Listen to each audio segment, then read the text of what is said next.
여러분 안녕하세요. 또 목요일이 되었습니다. 오늘 하루도 하나님과 동행하며 또 하나님의 선한 뜻을 체험하는 귀하고 복된 하루가 꼭 되어질 수 있기를 기원하고요.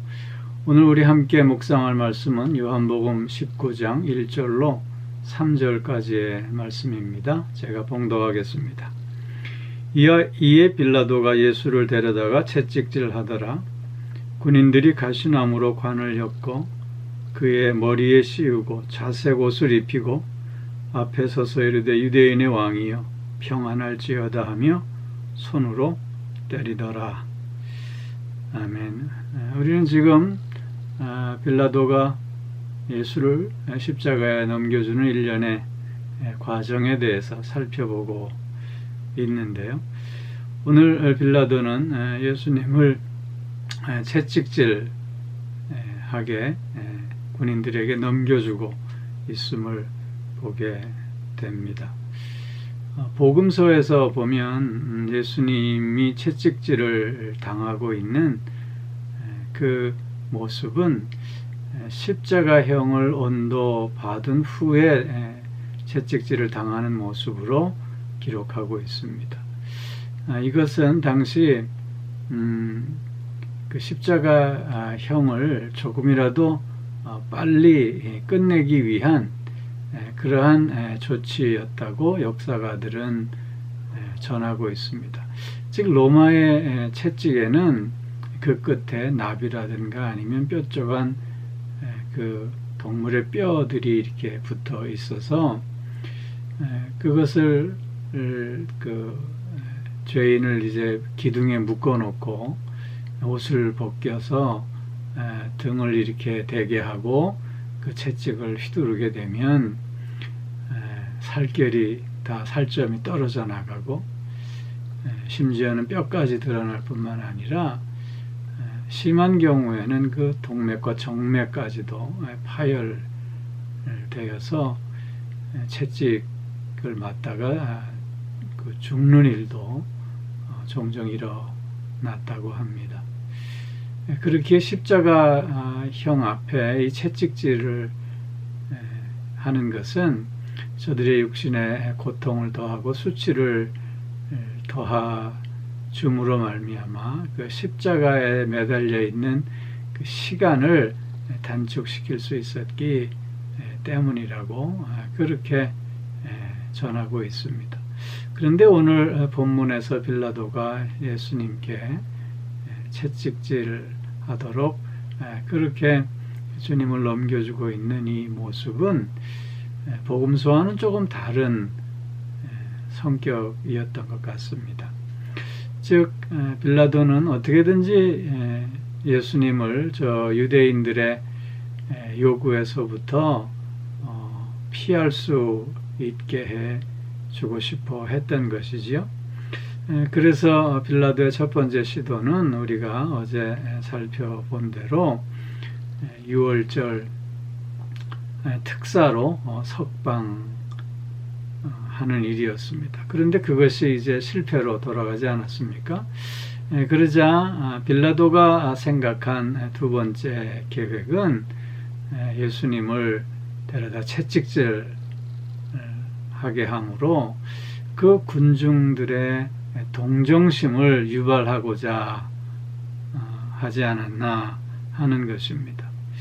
오늘 그 19장 이하의 내용을 쭉 살펴보면 빌라도는 계속해서 예수님의 무죄를 선언하면서 어떻게든지 그 유대인들의 요구에서 예수님을 구해내려고 하는 여러 시도들을 우리가 확인해 볼 수 있는 것입니다.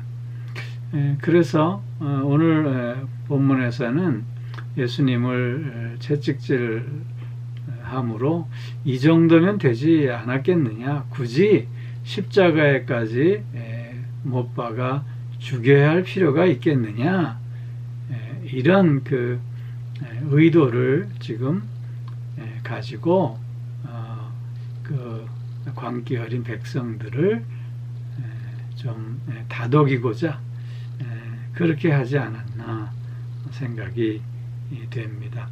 아마 이런 그 의도였다고 하면 어쩌면 예수님은 채찍질을 오히려 한 번 더 당하게 되는 그런 고통을 이제 더 받으시지 않았을까 하는 생각도 들게 되는 것입니다. 즉 인간의 얕은 꾀가 오히려 예수님을 더 고통스럽게 했다고 하는 것입니다. 하나님의 일은 하나님이 하시는 것이지요. 결코 인간의 얕은 꾀로 막을 수도 또 더할 수도 없음을 우리는 다시 한번 깨닫게 되는 것입니다.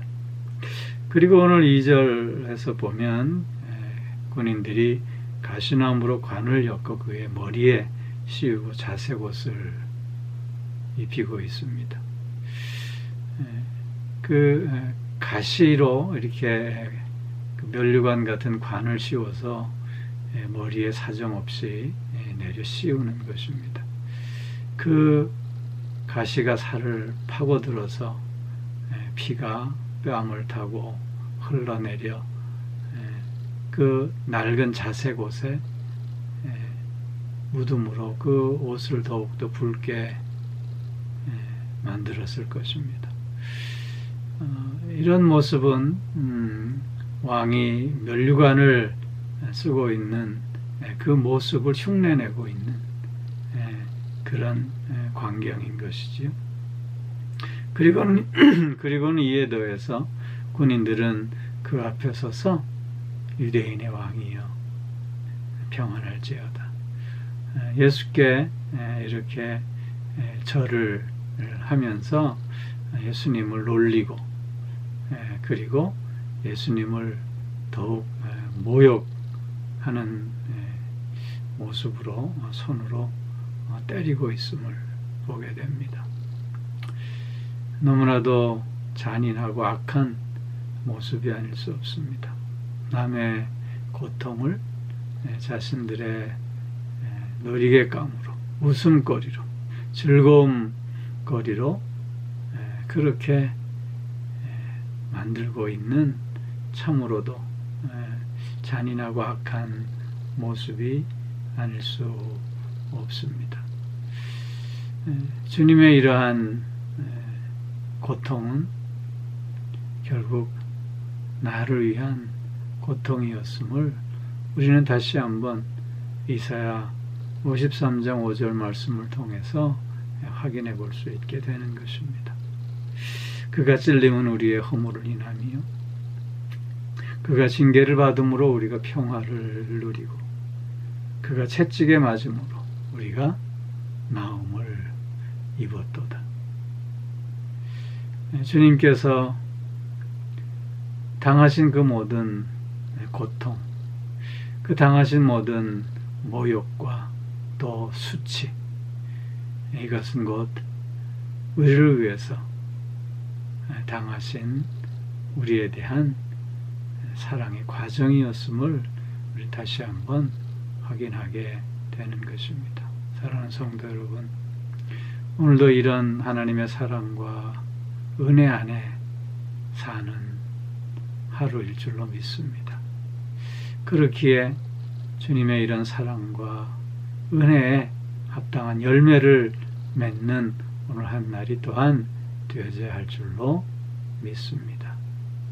주님의 사랑 안에서, 주님의 은혜 안에서 하나님께 그래서 영광 돌리며 하나님의 뜻 앞에 더욱더 순종하는 한 날이 꼭 되어질 수 있기를 주의 이름으로 축원합니다.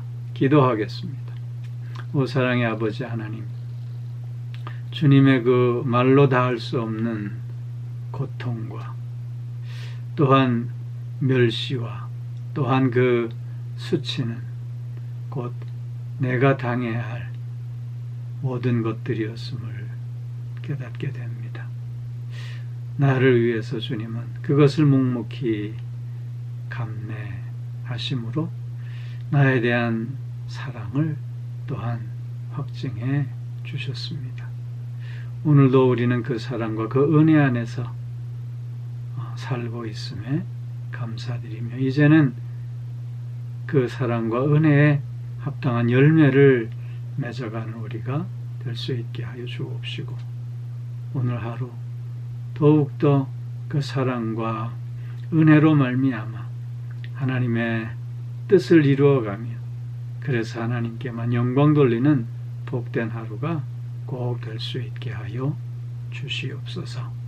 아버지 하나님, 어떤 삶의 조건과 환경 속에서도 나를 향한 그 사랑으로, 나를 향한 그 은혜로 풍성하게 하셔서 그 어떤 것들도 주님의 나에 대한 이 사랑과 은혜를 막을 수 없음을 체험하는 한 날이 꼭 되게 하여 주옵소서.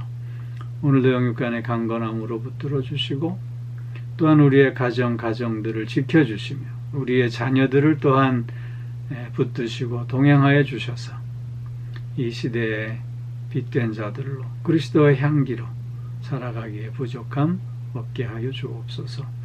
오늘도 몸이 불편한 이들을 주님 불쌍히 여기시고 치료의 한 날이 되게 하시고 회복의 은총을 체험하는, 그래서 새 힘을 얻는 한 날이 되게 하여 주옵소서. 마음이 상해 있는 이들도 위로하시고, 그래서 참된 기쁨과 평안과 또 소망 가운데 새 마음으로 다시 한번 일어서는 저들 모두가 되게 하여 주옵소서. 오늘 하루 주님과 함께하는 참으로 귀하고 복된 날 되게 하여 주실 줄 믿사오며, 이 모든 말씀 우리 주 예수 그리스도의 이름으로 기도하옵나이다. 아멘.